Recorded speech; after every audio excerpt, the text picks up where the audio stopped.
representatives of the governments of the world, good morning to all of you.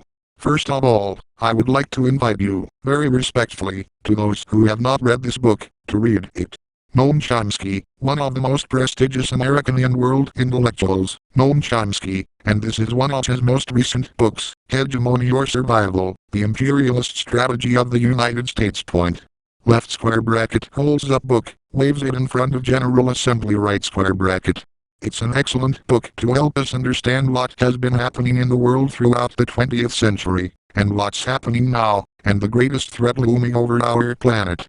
The hegemonic pretensions of the American empire are placing at risk the very survival of the human species. We continue to warn you about this danger, and we appeal to the people of the United States and the world to halt this threat, which is like a sword hanging over our heads.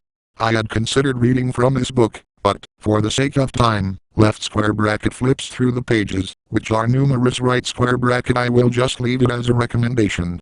It reads easily, it is a very good book, I'm sure Madam left square bracket President right square bracket you are familiar with it. It appears in English, in Russian, in Arabic, in German. I think that the first people who should read this book are our brothers and sisters in the United States, because their threat is right in their own house. The devil is right at home.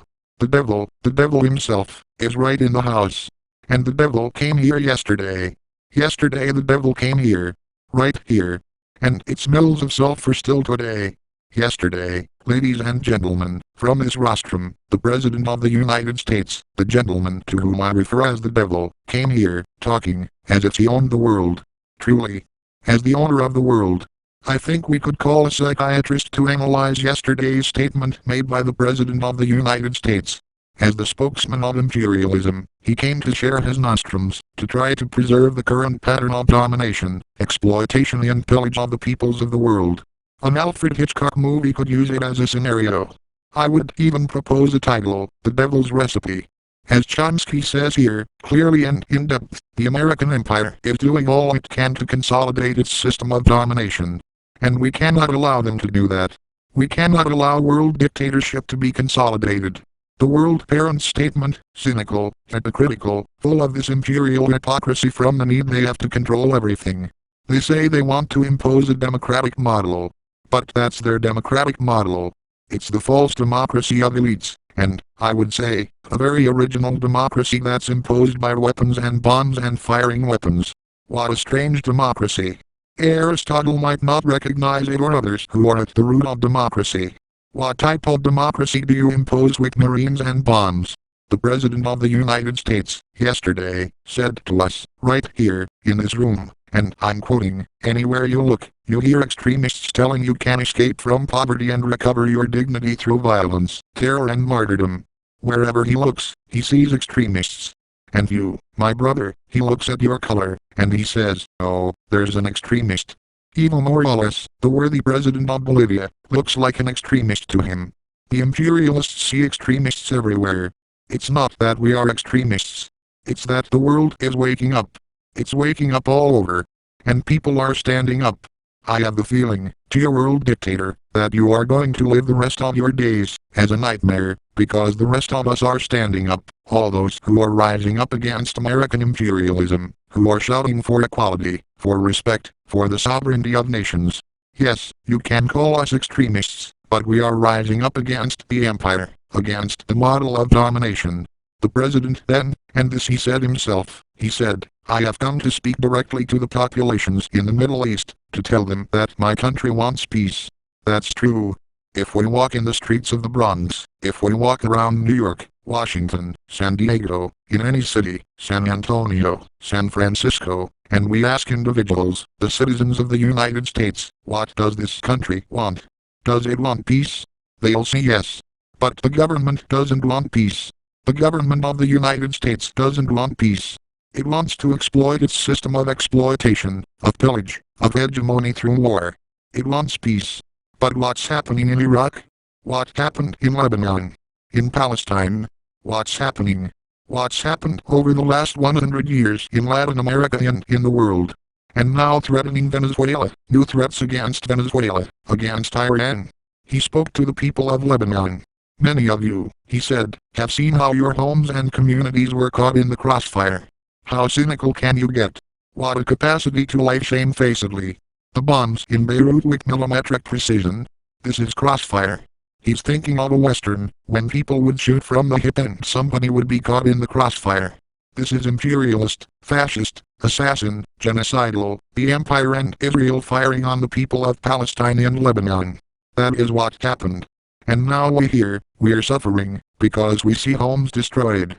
The President of the United States came to talk to the peoples of the world. He came to say, I brought some documents with me, because this morning I was reading some statements, and I see that he talked to the people of Afghanistan, the people of Lebanon, the people of Iran. And he addressed all these peoples directly. And you can wonder, just as the President of the United States addresses those peoples of the world, what would those peoples of the world tell him, if they were given the floor? What would they have to say? And I think I have some inkling of what the peoples of the South, the oppressed people, think. They would say, Yankee imperialist, go home. I think that is what those people would say, if they were given the microphone, and if they could speak with one voice to the American imperialists. And that is why, Madam President, my colleagues, my friends, last year we came here to this same hall, as we have been doing for the past 8 years, and we said something that has now been confirmed, fully confirmed. I don't think anybody in this room could defend the system. Let's be honest. The UN system, born after the Second World War, collapsed. It's worthless.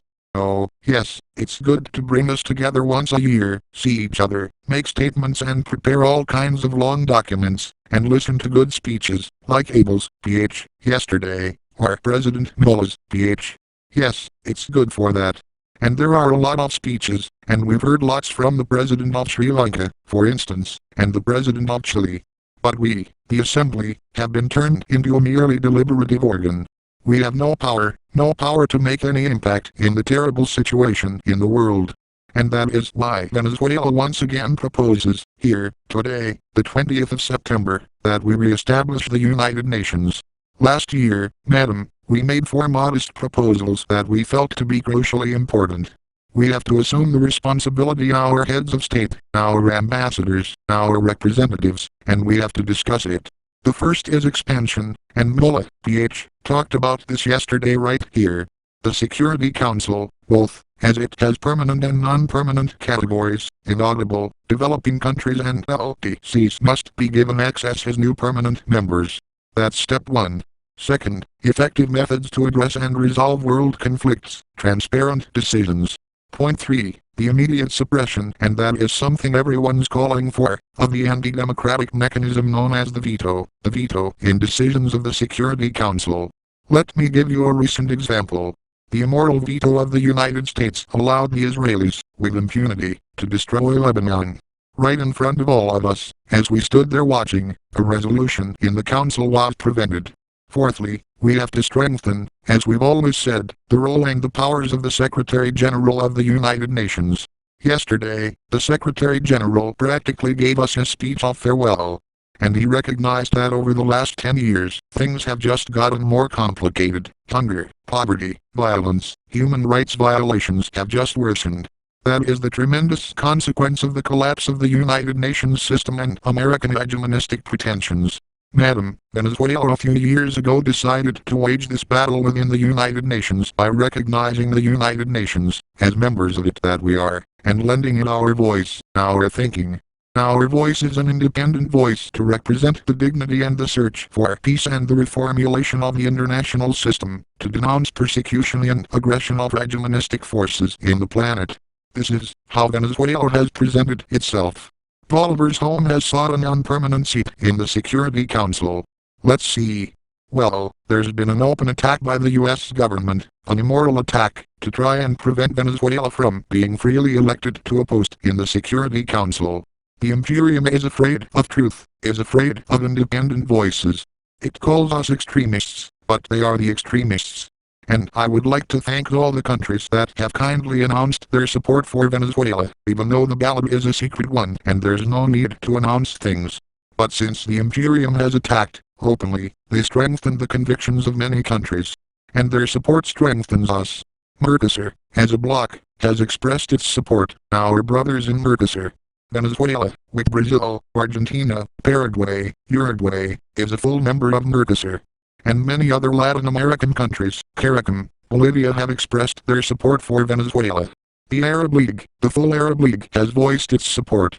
And I am immensely grateful to the Arab world, to our Arab brothers, our Caribbean brothers, the African Union. Almost all of Africa has expressed its support for Venezuelan countries such as Russia or China and many others. I thank you all warmly in behalf of Venezuela, in behalf of our people, and in behalf of the truth, because Venezuela, with a seat in the Security Council, will be expressing not only Venezuela's thoughts, but it will also be the voice of all the peoples of the world, and we will defend dignity and truth. Over and above all of this, Madam President, I think there are reasons to be optimistic. A poet would have said helplessly optimistic, because over and above the wars and the bombs and the aggressive and the preventive war and the destruction of entire peoples, one can see that a new era is dawning. As Sylvia Rodriguez, Ph., says, the era is giving birth to a heart. There are alternative ways of thinking. There are young people who think differently. And this has already been seen within the space of a mere decade. It was shown that the end of history was a totally false assumption, and the same was shown about Pax Americana and the establishment of the capitalist neoliberal world. It has been shown, this system, to generate mere poverty. Who believes in it now? What we now have to do is define the future of the world. Dawn is breaking out all over.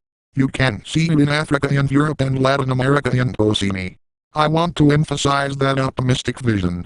We have to strengthen ourselves, our will to do battle, our awareness. We have to build a new and better world. Venezuela joins that struggle, and that's why we are threatened. The U.S. has already planned, financed and set in motion a coup in Venezuela, and it continues to support coup attempts in Venezuela and elsewhere.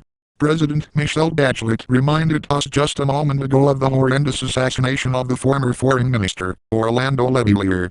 And I would just add one thing, those who perpetrated this crime are free. And that other event where an American citizen also died were American themselves. They were CIA killers, terrorists. And we must recall in this room that in just a few days there will be another anniversary. 30 years will have passed from this other horrendous terrorist attack in the Cuban plane, where 73 innocents died, a Cuban aviation airliner. And where is the biggest terrorist of this continent who took the responsibility for blowing up the plane? He spent a few years in jail in Venezuela. Thanks to CIA and then government officials, he was allowed to escape, and he lives here in this country, protected by the government. And he was convicted. He has confessed to his crime. But the US government has double standards. It protects terrorism when it wants to. And this is to say that Venezuela is fully committed to combating terrorism and violence. And we are one of the people who are fighting for peace. Luis Posada Carriles is the name of that terrorist who is protected here. And other tremendously corrupt people who escaped from Venezuela are also living here under protection, a group that bombed various embassies, that assassinated people during the coup. They kidnapped me and they were going to kill me. But I think God reached down and our people came out into the streets and the army was too, and so I'm here today. But these people who led that coup are here today in this country protected by the American government. And I accuse the American government of protecting terrorists and of having a completely cynical discourse. We mentioned Cuba. Yes, we were just there a few days ago. We just came from there happily. And there you see another era born. The Summit of the 15, the Summit of the Non-Aligned, adopted a historic resolution. This is the outcome document. Don't worry, I'm not going to read it. But you have a whole set of resolutions here that were adopted after open debate in a transparent manner, more than 50 heads of state. Havana was the capital of the South for a few weeks, and we have now launched, once again, the group of the Non-Aligned with new momentum. And if there is anything I could ask all of you here, my companions, my brothers and sisters, it is to please lend your goodwill to lend momentum to the non-aligned movement for the birth of a new era, to prevent hegemony and prevent further advances of imperialism. And as you know, Fidel Castro is the president of the non-aligned for the next 3 years, and we can trust him to lead the charge very efficiently. Unfortunately they thought, oh, Fidel was going to die. But they are going to be disappointed, because he didn't. And he's not only alive, he's back in his green fatigues, and he's now presiding the non-aligned. So, my dear colleagues, Madam President, a new, strong movement has been born, a movement of the South. We are men and women of the South. With this document, with these ideas, with these criticisms, I'm now closing my file. I'm taking the book with me. And, don't forget, I'm recommending it very warmly and very humbly to all of you. We want ideas to save our planet, to save the planet from the imperialist threat. And hopefully, in this very century, in not too long a time, we will see this new era, and for our children and our grandchildren a world of peace based on the fundamental principles of the United Nations, but a renewed United Nations. And maybe we have to change location. Maybe we have to put the United Nations somewhere else, maybe a city of the South. We've proposed Venezuela. You know that my personal doctor had to stay in the plane. The chief of security had to be left in a locked plane. Neither of these gentlemen was allowed to arrive and attend the UN meeting. This is another abuse and another abuse of power in the part of the devil. It smells of sulfur here, but God is with us and I embrace you all. May God bless us all. Good day to you. Cannot allow world dictatorship of US imperialism is installed Hugo Chavez.